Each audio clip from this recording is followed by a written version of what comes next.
할렐루야. 우리가 지난주에 품었던, 우리가 작정했던 태신자가 지금 현재까지는 2,501명입니다. 2,501명의 태신자가 올해 다 하나님의 은혜 가운데 결신하고 또 구원받는 놀라운 역사가 일어나기를 주님의 이름으로 축원합니다. 여러분, 딱 6개월 남은 거예요. 6개월 동안 여러분 뜨겁게 매일매일 그 이름을 불러가며 기도하실 때 그 돌처럼 굳었던 마음일지라도 우리 하나님이 그 마음을 열어주시고 하나님을 알고픈 그런 사모하는 마음 생기게 해주실 줄 믿습니다. 그래서 여러분의 가정, 여러분의 이웃이 여러분을 통해 구원받는 놀라운 역사 일어나기를 원합니다. 여러분, 누구나 이 땅에 올 때가 있으면 이 땅을 떠날 때가 있겠죠. 그런데 그때가 언제인지 우리는 알지 못합니다. 그런데 우리가 흔히 얘기하기를 올 때는 순서가 있어도 돌아갈 때는 순서가 없다고들 이야기하죠. 그래서 오늘이 우리 인생의 마지막 날인지 아니면 우리가 30년, 50년 후에도 이 자리에 있을지. 그런데 여러분, 오늘 본문 1절에 보면 예수님께서는 자기가 당신이 세상을 떠나 아버지께로 돌아갈 때가 이른 줄 아셨다고 해요. 물론 우리의 인생이 언제까지인지 그걸 아는 게 좋은지 아니면 모르는 게 좋은지 이거는 사람마다 의견이 갈리겠지만 어쨌든 우리 주님께 이제 남은 시간이 며칠밖에 되지 않는다는 거예요. 그럼 여러분, 만약에 여러분의 인생이 한 달 아니면 일주일 정도밖에 남질 않았다면 여러분은 그 남은 인생의 그 시간 동안 무엇을 하며 보내시겠습니까? 일단 우리의 나이가 젊든 아니든 그런 소식은 우리 모두에게 충격일 거예요. 왜요? 우리는 이 땅에서의 삶이 마치 영원할 것처럼 생각하며 살아가고 있고 설령 마지막 날을 우리가 생각하며 살았더라도 그날이 이렇게 빨리 올 줄은 몰랐기 때문이겠죠. 그러나 여러분, 그렇다고 해서 얼마 남지 않은 이 소중한 시간을 그런 충격 속에 그냥 흘려보낼 수는 없잖아요. 그럼 여러분은 얼마 남지 않은 이 소중한 시간, 인생의 마지막 이 시간을 어떻게 보내시겠습니까? 여러분, 이렇게 가기에는 너무나 억울하니까 좀 더 살게 해달라고 하나님께 기도하며 매달리겠습니까? 아니면 그동안 나는 일만 하느라 아무것도 못 해봤다고, 못 해본 것 해보겠다라고 소위 말하는 버킷리스트를 작성하고 하나하나 해보시겠습니까? 어떤 이는 자신이 하던 일을 정리하는 사람도 있겠죠. 어떤 이는 자신의 신변 정리를 하는 사람도 있겠고, 또 어떤 이는 여행을 떠나 한적한 곳에서 자신의 인생을 돌아보는 사람도 있겠죠. 그리고 어떤 이는 그 마지막 남은 소중한 시간 가족과 함께 보내겠다라고 말하는 이도 있을 것입니다. 그럼 여러분, 우리 주님은 어떻게 하셨을까요? 우리 주님은 며칠 남지 않은 그 시간에 과연 뭘 하셨을까요? 여러분, 오늘 본문 1절을 다시 보세요. 6월절 전에 예수께서 자기가 세상을 떠나 아버지께로 돌아가실 때가 이른 줄 아시고 세상에 있는 자기 사람들을 사랑하시되 끝까지 사랑하시니라. 여러분, 예수님은 그 인생 마지막까지 뭘 하셨다고요? 사람들을 사랑하셨대. 세상에 있는 자기 사람들을 사랑하시되 끝까지 마지막 시간까지 사랑하셨다라는 겁니다. 그런데 여러분, 여기서 말하는 자기 사람들은 누구일까요? 여러분, 우리가 생각하는 내 편, 내 사람, 내 인맥을 이야기하는 걸까요? 그렇지 않겠죠. 주님이 걸어가신 십자가의 길을 이해하기 전에는 주님의 편은 한 사람도 없었어요. 다들 자기 생각에 자기들의 세상적 욕망을 이루기 위해 주님을 그저 내 편으로 끌어들일 뿐이죠. 그러나 여러분, 우리 주님은 달랐습니다. 우리 주님은 하나님 아버지를 내 편으로 만들어서 당신의 뜻을 이루고자 사신 분이 아니에요.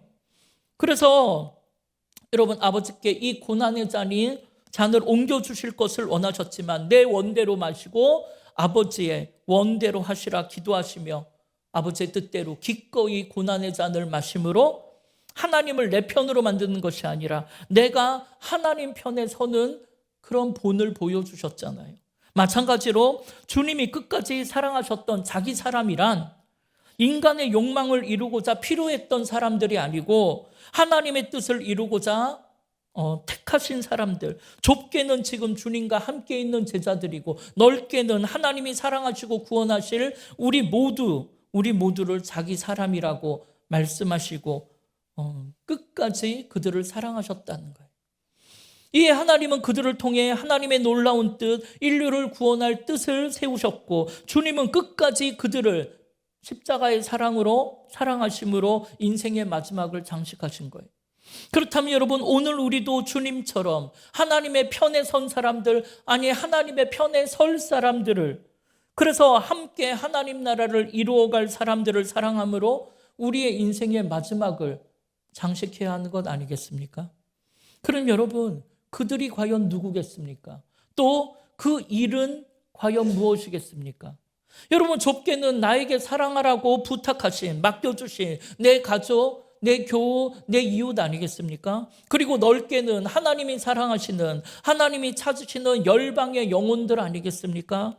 그리고 그들을 위해 우리가 해야 할 일은 당연히 우리도 주님처럼 섬김과 헌신의 십자가를 지고 그들을 향한 하나님의 그 뜨거운 사랑, 그 한없는 사랑, 그 끝없는 사랑을 전해줘야 하는 것 아니겠습니까?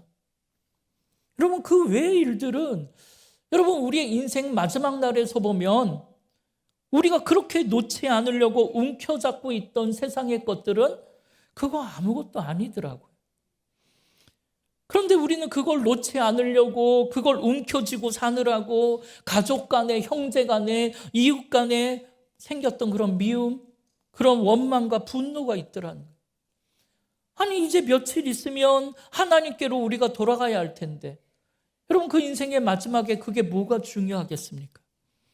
예, 여러분, 끝까지 마지막까지 사랑만 주고 가신 우리 주님을 닮아서 아직 내 마음속에 그런 미움과 원망, 분노가 남아있다면 여러분, 하나님 품으로 돌아가기 전, 여러분 그게 오늘인지 내일인지 모르지만 여러분, 하나님 품으로 돌아가기 전에 그 모든 마음을 다 내려놓고 용서하시기를 바랍니다.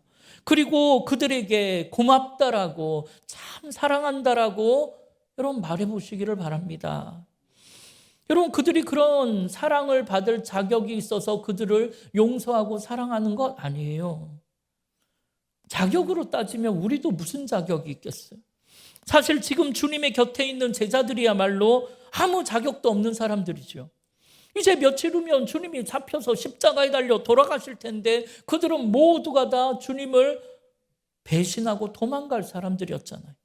그렇다고 주님의 사역에 삶에 그들의 능력이 필요하다거나 그들의 사회적 지위나 인맥이 필요해서 그들을 부르시고 사랑하는 것도 아니에요. 그들은 그냥 평범하다 못해 오히려 갈릴리 그 시골에 배우지도 못한 사람들이었잖아요.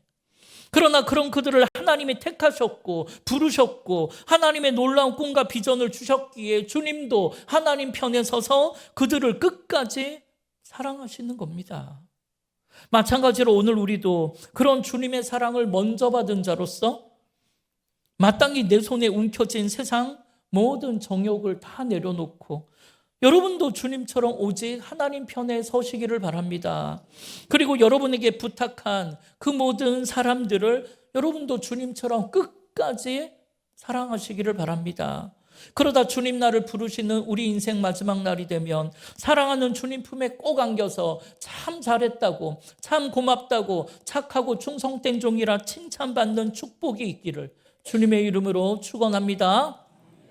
그런데 여러분, 오늘 본문에 보면 그런 놀라운 사랑을 주님은 끝까지 베푸셨는데 그 사랑을 온몸으로 거부한 제자가 있었어요.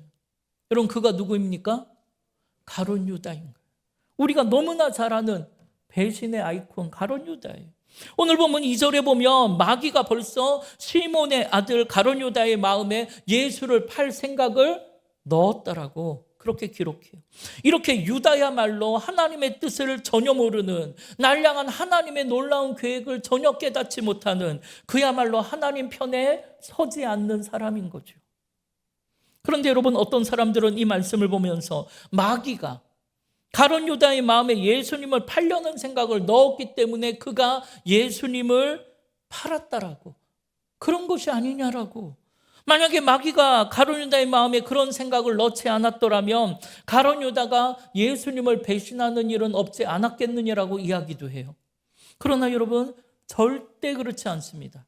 왜냐하면 마귀가 아무에게나 접근하는 건 아니니까요. 여러분, 하나님이 천지를 창조하실 때 만드셨던 인간이 누구입니까? 아담과 하와죠. 그리고 그들에게 에덴 동산을 주시며 거기에 있는 모든 것을 누리며 살게 하셨습니다.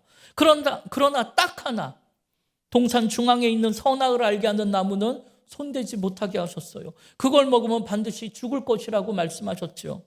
근데 여러분, 아담과 하와가 그 말씀을 지켰습니까? 못 지켰습니까? 못 지켰어요. 이에 어떤 사람은, 아니, 하나님은 왜 아담과 하와가 뻔히 그 선악과 따먹을 줄 아시면서 왜 그런 시험거리를 만드셔서 우리를 유혹하고 시험에 들게 하냐고 이야기를 해요. 그러나 여러분, 선악과는 우리를 유혹하는 시험거리가 아닙니다. 선악과는 하나님이 이곳에 나와 함께 계심을 기억하게 하는 축복의 나무인 거예요. 그때나 지금이나 하나님은 영이시라 보이질 않아요. 그러니까 풍랑 가운데 하나님이 나를 지키시고 나와 함께 하신다는 것을 우리는 잊어버리고 살 때가 많아요. 그러면 풍랑이 몰려올 때 두려움이 확 사로잡힐 때가 있죠. 이에 하나님께서는 하나님이 나를 지키시고 지금 이곳에 나와 함께 하신다는 것을 기억하라고 가장 잘 보이는 동산 중앙에 선악과를 심어놓고 그것을 먹으면 반드시 죽을 것이라는 말씀을 주심으로 그 나무를 볼 때마다 나와 함께 하시는 하나님을 기억하게 되고 나에게 말씀하시는 하나님을 기억하고, 아, 하나님이 여기에 계시지, 저 나무를 저 선악과 먹으면 죽는다 하셨지, 그렇게 하나님을 기억하게 된 거예요. 그러니까 선악과는 풍랑의 세상에서 하나님을 기억하게 하는 축복의 나무였던 겁니다. 마찬가지로 오늘 우리도 누구나 인생을 살다 보면 크고 작은 풍랑을 겪을 때가 있어요. 그렇다면 여러분, 그 풍랑 또한 우리를 넘어뜨리려는 시험거리, 유혹거리가 아닙니다. 하나님이 나를 지키시고 지금 이곳에 나와 함께 하심을 기억하게 하는 축복의 통로가 되어야 하는 거예요. 그래서 그런 풍랑으로 인해 우리는 세상에 물들어 세상에 휩쓸려 세상으로 가는 것이 아니라 나와 함께 하시는 하나님을 기억해야 되고 임마누엘의 주님을 더 깊이 체험해야 되고 주님의 말씀 의지에서 그 모든 풍랑을 넉넉히 이기고 믿음의 맏아들이 되어야 돼요. 그럴 때 생육하고 번성하라는 그런 창조의 축복을 누리게 되는 것입니다. 따라서 지금 우리는 그런 풍랑의 세상 속에서 그런 축복과 유혹의 갈림길에 서 있는 셈이에요. 그런데 여러분, 가만히 생각해 보세요. 그때 아담과 하와를 유혹한 건 선악과가 아니었어요. 그럼 뭐였습니까? 뱀이 유혹했죠. 뱀으로 등장하는 사탄이 그들을 유혹했어요. 그런데 여러분, 그때 그 뱀이 아담과 하와 중에 누구에게 먼저 접근을 합니까? 하와에게 접근을 해요. 그럼 여러분, 사탄은 왜 아담이 아니라 하와에게 먼저 접근했다고 했죠? 하와가 연약한 여자라서요? 사실 말이 나왔으니까 말인데, 남자 여러분 생각해 보세요. 집에 있는 여자가 약합니까? 강합니까? 약해요? 아니죠. 엄청 강합니다. 늘 말씀드리지만 하나님이 우리 남자 뭘로 만들었어요? 흙으로 만들었어요. 남자를 흙으로 만들었어요. 그래서 남자는 겉으로는 센 척하지만 우리 여자들이 조금만 확 달려들으면 우린 막 바스라지는 연약한 존재. 반면에 여자는 뭘로 만들었어요? 갈비뼈. 얼마나 튼튼해요, 갈비뼈. 그래서 남자들은 막 겉으로는 큰 소리 치지만 여자들이 눈 한번 크게 뜨고 레이저 한번 확 쏘면 우리 남자들은 그 눈을 제대로 쳐다보지도 못해요. 속으로 덜덜덜 떨면서 그렇게 움츠리고 있는 우리는 흙으로 만든 연약한 존재. 그러니까 여자들은 좀 우리 연약한 남자들을 정말 사랑으로 안아주고 돌봐주고 칭찬해주고 감싸주셔야 돼요. 혹시나 오해하실까 그러는데 우리 집 얘기는 아닙니다. 또 눈치 없이 또 우리 사람 붙들고 레이저 좀 그만 쏘세요. 그런 얘기하면 큰일 납니다. 오늘 치킨 못 먹습니다. 그럼 여러분, 사탄이 왜 하와에게 접근하냐는 거예요. 왜 그렇습니까? 그건 하나님의 말씀 때문이에요. 성경에 보면 하나님께서는 선악을 알게 하는 이 나무 열매를 먹으면 반드시 죽을 것이라는 이 말씀을 누구에게 하셨냐면 아담에게는 직접 해주셨어요. 그건 성경에 정확하게 써 있으니까. 그런데 이 이야기를 아담에게 하실 때 하와는 아직 지음받지 않았을 때예요. 그 후에 하와가 지음받았고 이 아담은 너무나 예쁘고 사랑스러운 아내가 생겨서 그를 데리고 이 동산을 다 돌아다니면서 구경시켜주고 아마 그때 한 가지 주의사항을 알려줬겠죠. 동산 중앙에 있는 선악을 알게 하는 나무는 절대 먹지 말라고, 하나님께서 그거 먹으면 반드시 죽는다고 하셨으니까 손도 대지 말고 조심해야 한다고 알려주지 않았을까요? 여러분, 이게 무엇을 의미합니까? 하나님의 말씀은 직접 듣고 깨달은 말씀이어야 내 믿음이 된다는 거예요. 이를 전해 들은 사람은 직접 들은 사람보다 아무래도 그 감동이나 확신이 약할 수밖에 없다는 거예요. 이에 사탄은 하나님의 말씀을 직접 들었던 아담이 아니라 전해 들은 하와 쪽을 택해서 접근한 거예요. 여러분, 오늘 말씀 듣다가 그 말씀 참 좋았다, 은혜 받았다 생각해 보세요. 여러분, 집에 가갖고 여러분의 남편에게, 여러분의 가족에게 오늘 말씀 가운데 이런 말씀이 있었는데 참 좋았다고 그렇게 백날 전해줘도 그 사람의 믿음이 자라납니까? 아니죠. 따라서 하나님의 말씀은 다른 사람을 통해 전해 듣는 것이 아니고 내가 직접 읽고 직접 듣고 직접 묵상하고 깨달아야만 사탄의 시험을 이겨낼 수 있는 진짜 믿음이 생기는 거예요. 그래서 여러분, 큐티하는 삶이 그렇게 중요하고 예배 가운데 나와 하나님의 말씀을 듣는 게 그렇게 중요한 거예요. 이 지금 하와는 그 사탄을 이길 말씀이 없었어요. 그 마음속에 오히려 세상의 것이 가득 차 있었던 것 같아요. 그래서 그런 마음에 사탄의 미혹이 딱 담기니까 평상시에는 선악과를 바라보면 뭐가 생각났어요? 반드시 죽을 것이라는 말씀이 생각났어요. 말씀은 하나님이시니까 하나님이 생각났어요. 하나님이 여기에 계시지. 그렇게 됐는데 사탄의 미혹을 탁 받고 나서 그 안에 있는 세상의 욕망이 확 자라나갔고 그 후에 선악과를 바라보니까 하나님의 말씀이 생각나질 않아요. 하나님은 온데간데 없어지고 먹음직도 하고 육신의 정욕, 보암직도 하고 안목의 정욕, 지혜롭게 할 만큼 탐스럽게 보이는 이생의 자랑을 이기지 못해서 그만 결국 그 선악과를 따먹고 마는 거잖아요. 마찬가지로 여러분, 오늘 본문에 보면 다른 제자들도 많은데 왜 하필이면 마귀가 가룟유다의 마음에 예수님을 팔아먹을 생각을 넣었겠습니까? 여러분, 유다의 마음에 그런 생각을 집어넣기가 가장 좋았기 때문 아니겠습니까? 그러니까 마귀가 가룟유다의 마음에 예수님을 팔 생각을 넣었기 때문에 유다가 배신한 게 아니에요. 가룟유다의 마음이 그런 생각을 담기에 가장 적합한 그릇이었기 때문에 마귀가 그런 생각을 그에게 넣게 된 것이고, 그런 생각을 이겨낼 믿음이, 말씀이 없었던 가룟유다는 그 안에 그 생각이 자라나 열매를 맺어 예수님을 결국 배신하는 행동을 실행에 옮기게 된 거예요. 그럼 여러분, 과연 가룟유다의 마음이 어땠길래 마귀가 접근했냐라는 거예요. 그건 여러분도 아시는 것처럼 그는 돈을 사랑했던 탐욕의 인생이었잖아요. 여러분, 지난번에 우리가 배웠던 것처럼 마리아가 아주 귀한 향유를 깨트려 예수님의 발에 부었을 때 여러분, 가룟유다가 뭐라고 했어요? 그 광경을 보자마자 버럭 소리를 지르면서 아니, 그것을 팔아 300데나리온으로 가난한 자들을 도와줬으면 훨씬 더 좋았을 텐데 왜 이걸 이렇게 낭비하냐고 난리를 쳤잖아요. 물론 그 말은 틀린 말은 아니죠. 그렇지만 그때 성경은 그런 말을 하는 그의 속마음을 우리에게 뭐라고 알려줬습니까? 요한복음 12장 6절에 보면 이렇게 말하면 그가 가난한 자들을 생각함이 아니요, 그는 도둑이라, 돈꾀를 맡아 거기 넣는 것을 훔쳐가미러라, 그렇게 이야기하잖아요. 그러니까 그는 진심으로 가난한 자들을 위해서 했던 말이 아니에요. 그는 그저 돈이 아까워서, 그 돈이 탐이 나서 그랬다라는 거예요.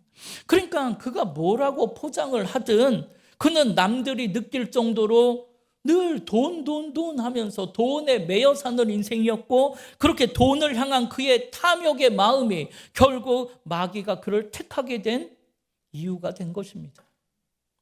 그럼 여러분은 지금 어떤 마음으로 세상을 살고 계시냐라는 거예요. 이건 너무 중요합니다. 여러분도 세상의 것을 가지고 싶은 그런 마음으로 세상을 사십니까? 세상의 것으로 내 인생을 채우고 싶은 마음으로, 세상의 것을 탐하는 마음으로 세상에 미련을 두고 그렇게 사십니까? 그래서 세상과 예수님을 저울질할 때가 많이 있습니까? 여러분, 사탄은 여러분의 그런 마음을 너무나 잘 알고 있을 거예요. 여러분이 아무리 그럴듯하게 포장을 하고 여기 앉아 있어도 여러분의 그런 마음, 여러분의 연약한 곳을 너무나 잘 알고 있고, 사탄은 그런 여러분의 마음을 노리고 아주 무섭게 달려들 거예요.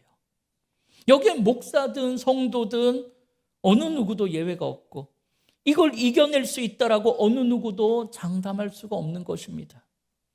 그리고 지난번에도 말씀드린 것처럼 여러분, 우리 안에는 그런 탐욕의 마음과 또 이를 이겨내려는 믿음의 마음이 늘 서로 싸운다는 거예요. 그러니까 신앙생활이 어렵지요.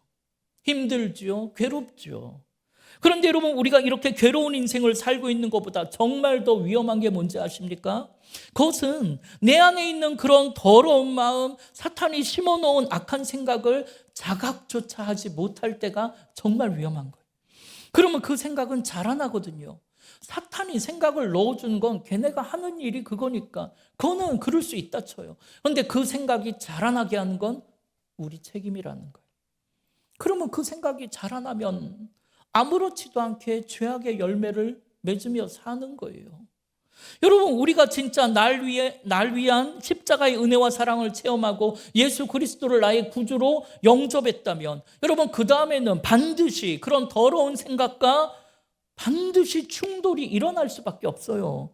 그리고 나서는 결국 그걸 이겨내지 못하는 자신을 속상해하며 책망하며 살게 되어 있습니다. 그런데 내가 예수님을 멀리하고 세상 연락 즐기며 세상 물들어 세상 것 욕심내며 살고 있는데도 내 마음속에 아무런 갈등이 없고 내 인생에 아무런 브레이크가 잡히지 않는다? 그것이야말로 정말 심각한 인생인 거죠.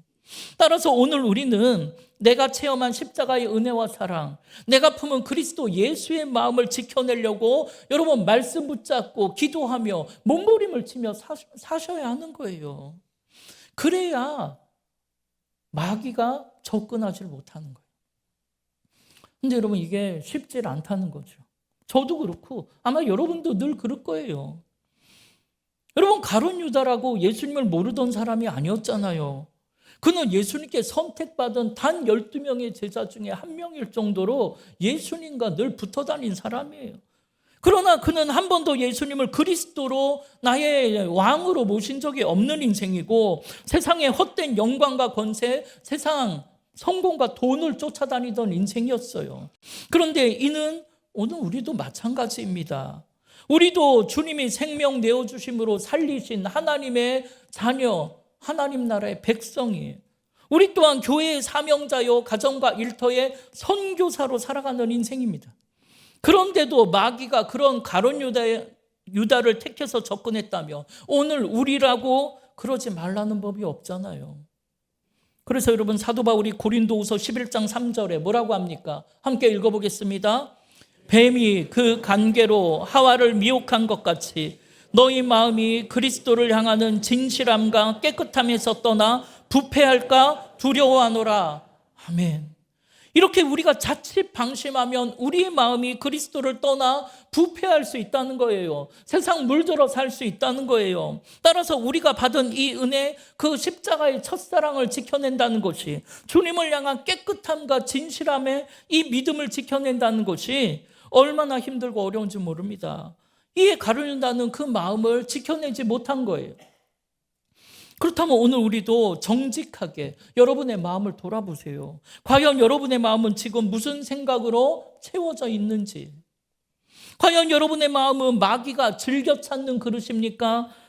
아니면 마귀가 사용하기 힘든, 접근하기 힘든 하나님이 즐겨 찾는 그릇입니까? 부디 여러분의 마음이 하나님이 즐겨 찾으시는, 하나님이 귀히 쓰시는 그릇이 되기를 바랍니다. 그럼 여러분, 마귀가 사용하기 힘든, 하나님이 즐겨 찾는 그릇이 되려면, 하나님이 귀히 쓰는 그릇이 되려면 여러분 어떤 마음이어야 합니까? 어떤 그릇이, 이걸 어떻게 만들어야 합니까? 여러분, 그건 간단해요. 우리의 마음에 아버지의 뜻을 이루고자 아버지의 편에 서서 끝까지 사랑하신 주님의 마음, 그리스도 예수의 마음으로 채우면 되는 거예요. 그럼 여러분, 주님의 마음이라는 게 과연 무엇입니까? 여러분, 빌립보서 2장 5절에서 8절에 여러분 뭐라고 했어요? 함께 읽겠습니다. 너희 안에 이 마음을 품으라. 곧 그리스도 예수의 마음이니 그는 근본 하나님의 본체시나 하나님과 동등됨을 취할 것으로 여기지 아니하시고 오히려 자기를 비워 종의 형체를 가지사 사람들과 같이 되셨고 사람의 모양으로 나타나사 자기를 낮추시고 죽기까지 복종하셨으니 곧 십자가에 죽으심이라. 아멘. 여러분, 뭐라고요? 주님의 마음이 어떤 마음이라고요? 주님은 하나님과 본체시나 하나님과 같은 분이시나 자기를 비워서 종의 형체를 가지셨고 자기를 낮추시고 우리의 죄를 대신 지시고 십자가에 달려 죽으심으로 우리를 살려내시는 마음, 이게 주님의 마음인 거예요. 이런 마음으로 우리의 마음을, 우리의 삶을 채워갈 때 마귀가 사용하기 힘든 하나님이 귀히 쓰시는 그릇이 되는 것입니다. 그럴 때 사도 바울이 빌립보서 4장 7절에 고백한 대로 모든 지각에 뛰어나신 하나님의 평강이 그리스도 예수 안에서 너희의 마음과 생각을 지키시리라는 이 말씀이 이루어지는 것입니다. 그런데 여러분, 어떤 이는 아니 그냥 간단하게 세상 더러운 것들, 악한 것들, 사탄마귀 하나님이 싹 없애버리면 깨끗하고 좋지 않겠냐라고 이야기해요. 왜 하나님 악한 것들이 이렇게 살고 있습니까? 왜 악한 이런 나쁜 일들이 일어납니까? 그러나 여러분, 이 세상이 존재하는 한 세상의 어두움도 계속해서 존재할 거예요. 왜냐하면 여러분, 그림을 그릴 때 보면 그런 어두운 부분이 있으므로 밝음이 더 밝게 느껴지듯이 세상의 악함이 우리 하나님의 선하심과 사랑, 구원의 역사를 드러내는 데 사용되기 때문입니다. 그래서 아직은 그들을 내버려 두시는 거예요. 주님 다시 오실 날까지만. 그러나 여러분, 그때 중요한 것은 그렇다고 해서 우리가 그런 악의 도구가 되어서는 안 되는 거예요. 그런 마귀의 도구가 되어서는 안 되는 거예요. 하나님의 선한 도구, 구원의 도구가 되셔야죠. 그러니까 마귀가 그 마음에 생각을 심어주는 가룟 유다의 인생이 아니고, 비록 마귀가 그런 생각을 심어줬더라도 그 생각이 자라나지 못하게 그 생각을 이기고 돌이켜서 귀하게 쓰임받았던 베드로의 인생을 사셔야죠. 오늘 여러분의 마음을 돌아보는 은혜가 있기를 바랍니다. 그래서 나의 마음을 나는 지금 누구에게 주고 있는지, 마귀에게 주고 있는지, 세상에 빼앗기고 살고 있는지, 아니면 하나님께 내 온 마음을 내어주고 있는지 한번 점검해 보시고 부디 하나님께 우리의 온 마음을 내어주심으로 한 시대 귀하게 쓰임받는 인생이 되시기를 바랍니다. 그래서 여러분, 앞으로 우리의 인생이 며칠이 남았는가? 이건 아무 상관이 없어요. 우리가 단 하루를 살아도 하나님 편에 서서 주를 위해 살면 그만인 거예요. 예, 지금까지는 여러분이 주님을 외면하고 세상의 길을 걸어갔다면 오늘 찬양하고 기도하실 때는 그 길에서 돌이키심으로 오직 하나님의 편에 서서 아버지의 뜻을 이루시는 그런 복된 한 주간 되기를 주님의 이름으로 축원합니다. 우리 이 시간 주보에 있는 찬양 함께 믿음으로 고백하길 원해요.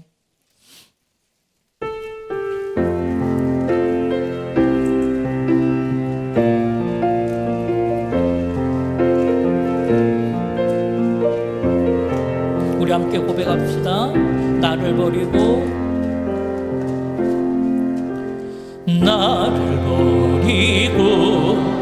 그의 길을 가는 것 세상 그 무엇보다 어려움 내려놓은 내 안에 예수 그 그분만 생각할 때 하늘의 그 손이 일하시네. 그분의 마음, 그분의 마음, 그분의 시선, 그분의 원하심은 내 마음에 두는 것.